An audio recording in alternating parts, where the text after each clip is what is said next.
Что может так напугать ученых в пустыне, что они немедленно свернут экспедицию? В 2003-м геологи наткнулись на ржавый корпус огромного судна посреди песков Аральского моря, за 300 километров от ближайшей воды. Рыбацкие траулеры стоят на песке, а внутри кают находят личные вещи экипажей, будто люди исчезли мгновенно. В Намибии обнаружили португальский галеон 15 века, набитый золотыми слитками, но археологи в панике покинули раскопки после первой же ночи. Пустыни хранят находки, которые переворачивают наше понимание истории и заставляют задуматься, а все ли мы знаем о нашей планете.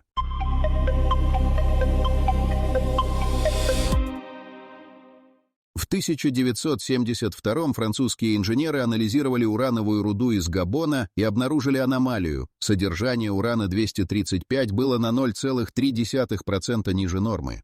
Такое возможно только в одном случае, если уран уже использовался в ядерной реакции. Геологи установили невероятный факт. Реакторы работали циклами по 30 минут, затем отключались на 2,5 часа для охлаждения. Месторождение Окла в африканской пустыне скрывало 16 природных ядерных реакторов возрастом 2 миллиарда лет. Грунтовые воды выполняли роль замедлителя нейтронов, а когда температура повышалась, вода испарялась и реакция останавливалась. Система автоматического контроля, которую современные инженеры создавали десятилетиями, существовала в природе задолго до появления человека. Реакторы проработали несколько сотен тысяч лет и выработали около 100 киловатт энергии. За это время они переработали 6 тонн урана и произвели радиоактивные отходы, которые природа изолировала сама. Плутоний и другие продукты деления остались в глинистых породах и никуда не мигрировали. Ученые из 25 стран приезжали изучать естественную систему захоронения ядерных отходов. Но самое странное обнаружилось позже. Соотношение изотопов в породах указывало на то, что 2 миллиарда лет назад атмосфера Земли содержала гораздо больше кислорода, чем предполагали все модели. Концентрация урана-235 в те времена достигала 3% вместо современных 0,7%. Природа создала условия для цепной реакции именно в тот момент истории планеты, когда это стало возможным. Находка в Окла заставила пересмотреть теории о развитии жизни на Земле. Некоторые исследователи выдвинули гипотезу, что интенсивное излучение от природных реакторов могло ускорить мутации и эволюцию древних организмов. Радиационный фон вокруг месторождения в те времена был смертельным для современных форм жизни, но, возможно, именно это подтолкнуло появление более сложных клеток.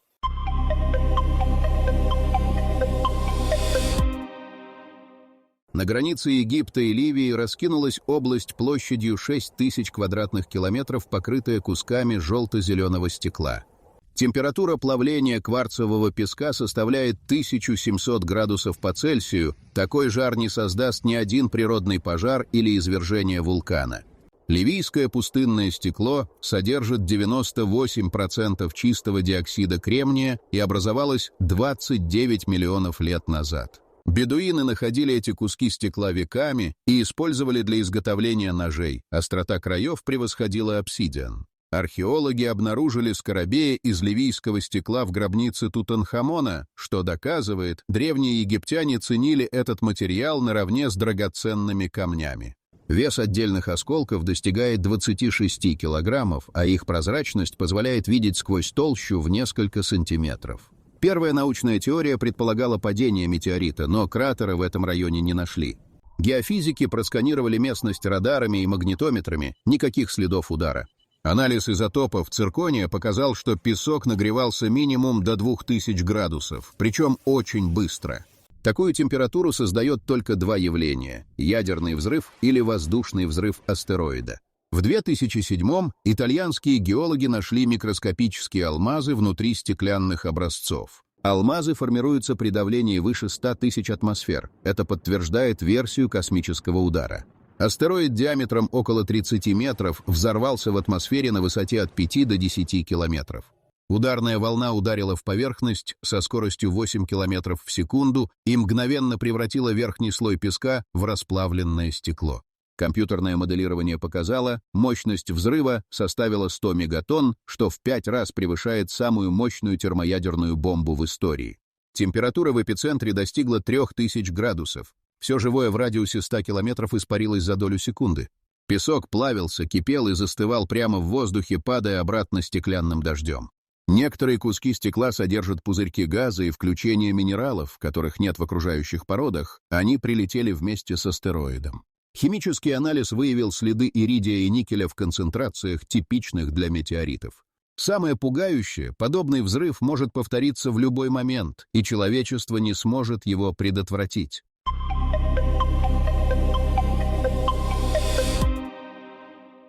В пустыне Сахара, в 600 километрах от побережья Мавритании, спутники зафиксировали идеальные концентрические круги диаметром 40 километров. Структура Ришат, которую называют глазом Сахары, состоит из чередующихся колец возвышенностей и впадин, ровно как описывал Платон столицу Атлантиды. Геологи датировали породы возрастом от 600 до 100 миллионов лет, но это не объясняет математическую точность окружностей. Платон писал, что Атлантида находилась за Геркулесовыми столпами и погибла 9000 лет назад. В тот период Сахара была зеленой саванной с полноводными реками и озерами. Археологи нашли в окрестностях Ришата наскальные рисунки с изображениями слонов, жирафов и крокодилов. Климат изменился 6000 лет назад, превратив плодородные земли в мертвую пустыню за несколько столетий. Центральное кольцо Ришата возвышается на 40 метров, следующее — на 20, затем идет впадина глубиной 15 метров. Расстояния между кольцами соблюдают математическую пропорцию. Официальная версия называет структуру результатом эрозии купола вулканического происхождения, но вулканических пород там практически нет. Анализ минералов показал присутствие карбонатитов, крайне редких магматических образований, которые встречаются только в 8 местах планеты. В 2018-м бразильские геофизики обнаружили под песками аномалии плотности, характерные для рукотворных построек. Георадар выявил прямоугольные структуры размером до 100 метров, ориентированные строго по сторонам света. Правительство Мавритании запретило раскопки, сославшись на охрану природного памятника. Единственная официальная экспедиция в 2005-м взяла образцы пород и покинула место через 3 дня. Французский исследователь Сильвен Корнелисон сопоставил описание Платона с топографией Ришата. Диаметр внешнего кольца Атлантиды по древним текстам составлял 27 стадий, это 38 километров. Внешний диаметр Ришата — 40 километров. Платон упоминал гору к северу от города. Спутниковые снимки показывают возвышенность именно в этом направлении. Каналы, соединявшие кольца с морем, могли быть речными руслами, пересохшими вместе со всей Сахарой. Местные туареги называют Ришат «дорогой духов» и обходят центр структуры стороной. Их легенды рассказывают о могущественном народе, который разгневал небеса и был наказан огнем и засухой. Арабские хроники IX века упоминают руины гигантского города в глубине пустыни, где песок скрывает дворцы из белого камня. Караванные пути обходили это место, путники исчезали там бесследно.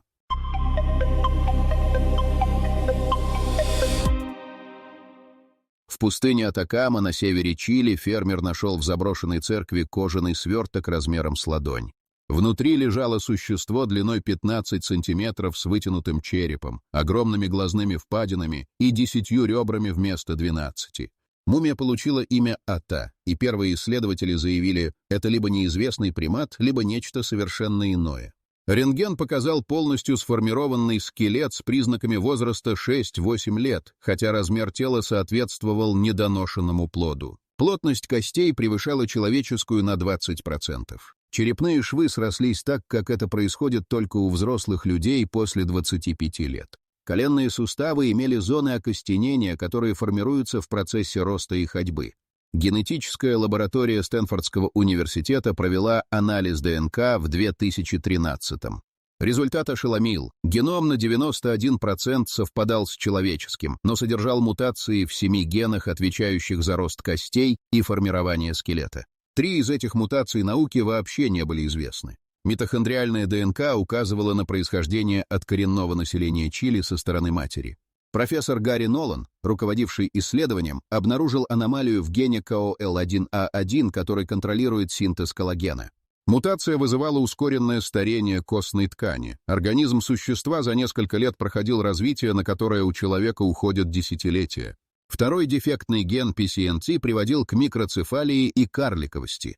Но оставались еще 5 мутаций без объяснения. Радиоуглеродный анализ датировал образец периодом между 1950 и 2013 годом. Мумификация произошла естественным путем благодаря экстремальной сухости Атакамы. Влажность воздуха там не превышает 2%. Ткани сохранились настолько хорошо, что удалось выделить неповрежденные клетки костного мозга. В 2018-м повторный анализ выявил мутации в генах TRP11 и FLNB, связанных с редчайшими синдромами деформации скелета. Медики предположили, существо страдало комбинацией минимум 5 генетических заболеваний одновременно, что практически невозможно при естественном зачатии. Вероятность случайного совпадения таких мутаций составляет 1 к нескольким миллиардам. Местные жители рассказывают легенды о детях звезд, которых находили в пустыне последние 300 лет. Испанские хроники XVII века упоминают карликовых существ с огромными головами, которых индейцы хоронили отдельно от людей. В архивах монастыря Сан-Педро-де-Атакама хранится запись священника от 1723 года о крещении дитя дьявола ростом в пол-локтя с глазами на выкате. 4 другие подобные мумии находятся в частных коллекциях и недоступны для исследования. Правительство Чили запретило вывоз человеческих останков из страны после скандала с Атой. Образцы ДНК остались в лаборатории Стэнфорда, но дальнейшие исследования заморожены из-за отсутствия финансирования.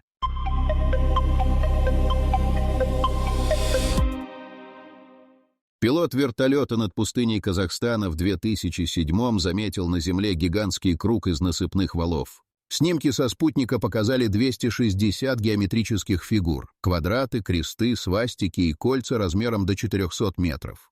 Структуры получили название «степные геоглифы Тургая», и их возраст оценили в 8 тысяч лет. Это старше египетских пирамид на 3000 лет. Земляные валы достигают 3 метров в высоту и 10 метров в ширину.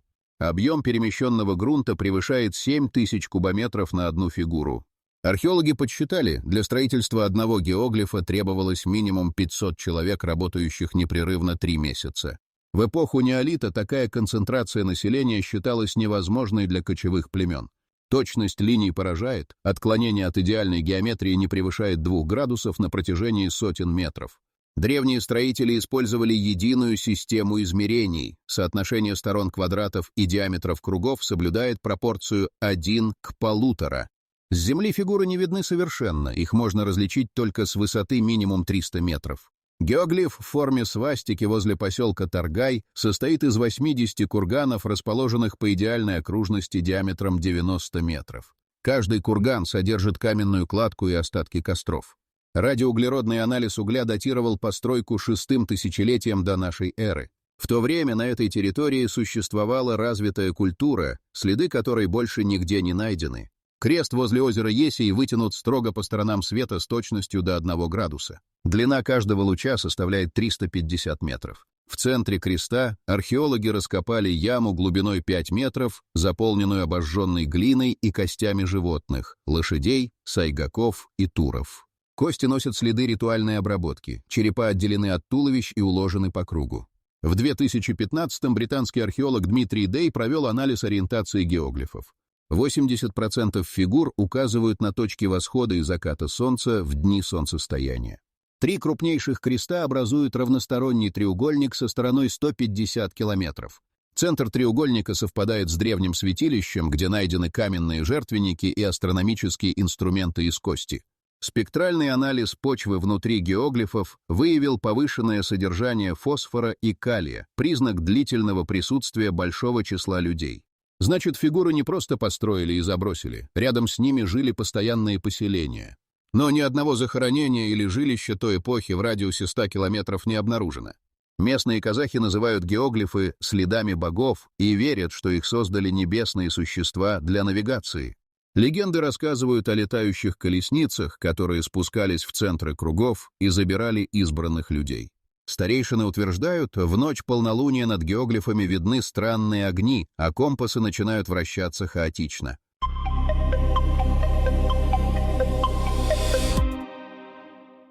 Геологи бурили скважину в пустыне Гоби в 1976 и на глубине 2000 метров наткнулись на водоносный слой под давлением 100 атмосфер. Вода била фонтаном на высоту 20 метров и не останавливалась 3 месяца. Анализ показал, возраст воды составляет 20 тысяч лет, она попала туда еще в ледниковый период. Сейсмическое зондирование выявило гигантский резервуар пресной воды, залегающий под Сахарой на глубине от 500 до 1000 метров.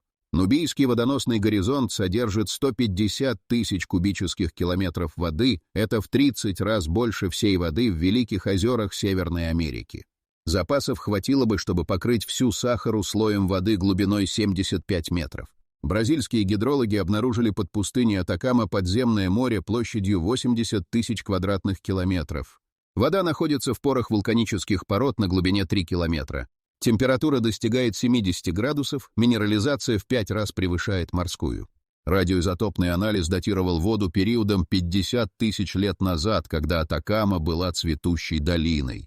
В 2014-м сейсмологи изучали прохождение волн от землетрясений и засекли аномалию на глубине 600 километров под мантией Земли. Скорость волн замедлялась так, будто проходит через воду. Профессор Стивен Джейкобсон из Северо-Западного университета рассчитал, в переходной зоне мантии содержится воды больше, чем во всех океанах планеты вместе взятых. Вода там существует не в жидком виде, а связана в кристаллической структуре минерала рингвудит. Давление достигает 200 тысяч атмосфер, температура 1400 градусов.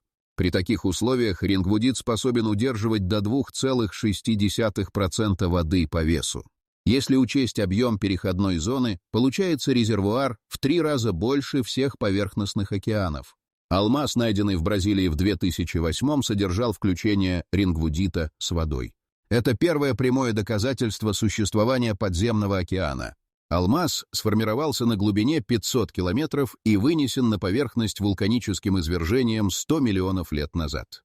Анализ включения подтвердил, вода в мантии идентична океанской по изотопному составу. Японские геофизики пробурили скважину глубиной 8 километров под дном Тихого океана и извлекли образцы пород из верхней мантии.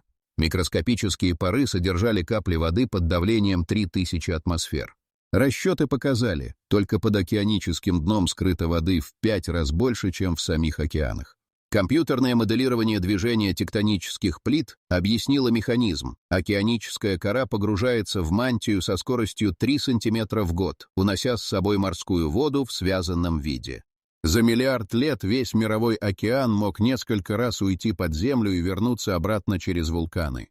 Ливийская пустыня скрывает Куфрский бассейн с запасами воды 75 тысяч кубических километров на глубине от 300 до 1200 метров. Ливия построила систему из 1300 скважин и водовод длиной 4000 километров. Проект обошелся в $25 миллиардов и подает 6 миллионов кубометров воды ежедневно.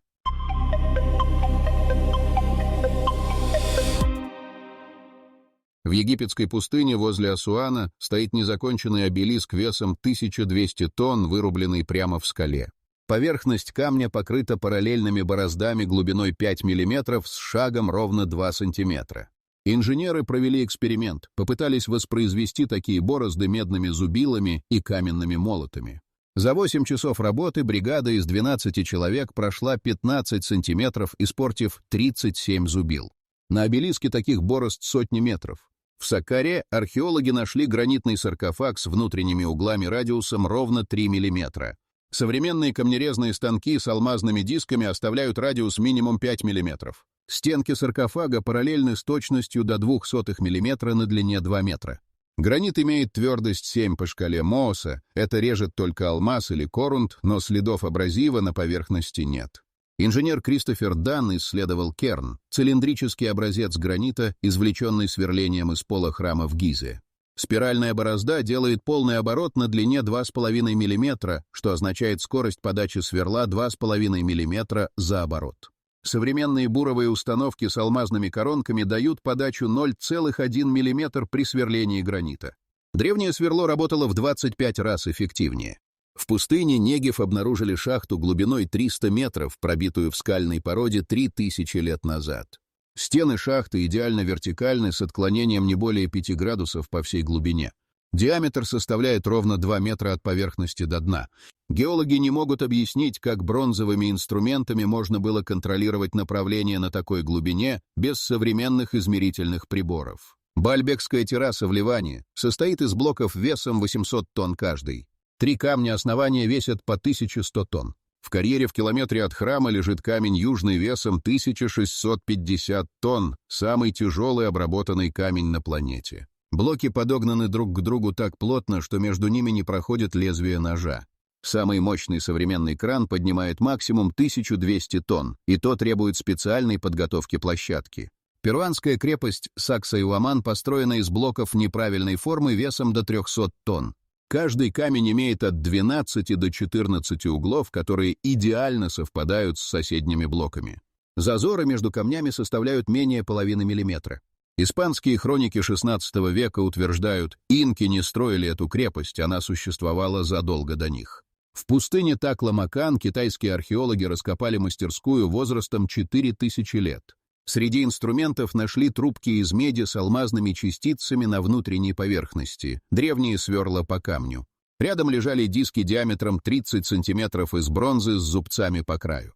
Металлургический анализ показал, бронза содержит добавки бериллия и кремния, что повышает твердость до уровня закаленной стали. Багдадская батарея, найденная в Ираке, представляет собой глиняный сосуд с медным цилиндром и железным стержнем внутри. При заполнении уксусом или лимонным соком устройство генерирует напряжение 1 вольт. Возраст артефакта — 2000 лет. Археологи нашли еще 11 таких батарей в окрестностях Багдада. Все медные цилиндры покрыты слоем коррозии, характерной для электрохимических процессов.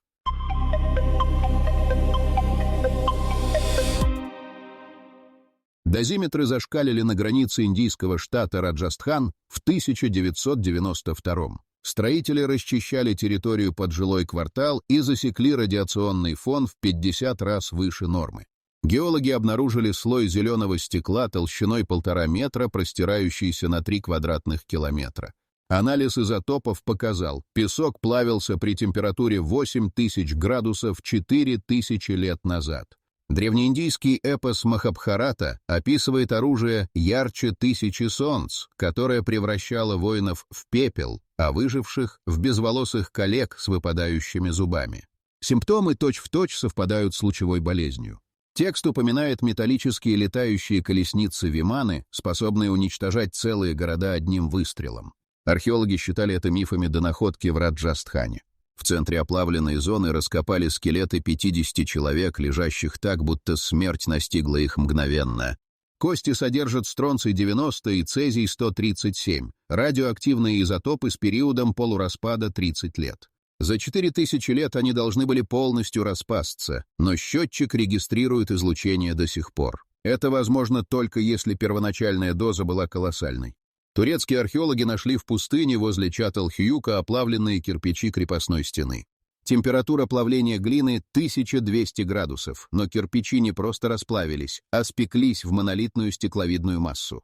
Такое происходит при температуре выше 3000 градусов. Радиоуглеродный анализ датировал разрушение города 6000 лет до нашей эры. Пустыня Гоби хранит участки черного стекла площадью 120 квадратных километров. Монгольские легенды рассказывают о небесном огне, который сжег 7 городов за один день. Китайские хроники династии Ся упоминают звезды, падающие как дождь, и солнце, вставшее на западе. После этого началась засуха длиной в 300 лет, превратившая плодородные земли в пустыню.